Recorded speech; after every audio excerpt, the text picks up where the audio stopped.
My friend, kama unavyoona hii ndo breakfast ya effective diet. Kwa wale wadau wa kanuni ya effective diet, bila shaka so wageni kwa vitu kama hivi. Hapa ni tip top Manzese, tunakataa mapepo. Hasa kuna watu ambao wamefanya effective diet ndani ya mwezi mmoja, wanalalamika wamepungua uzito kupitiliza. Mtu alikuwa na kilo 80 amebaki na kilo 70, analalamika kapitiliza. Umepitiliza wapi my friend? Mwili wako ndo unajitengeneza, unarudi kwenye order.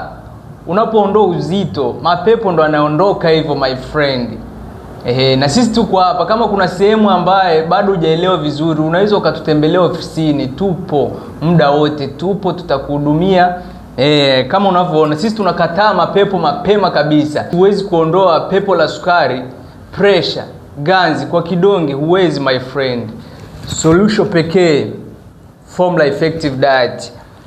Na kama unavyoona hapa nagonga na korosho. Hii ni Effective Diet Cashew Nut.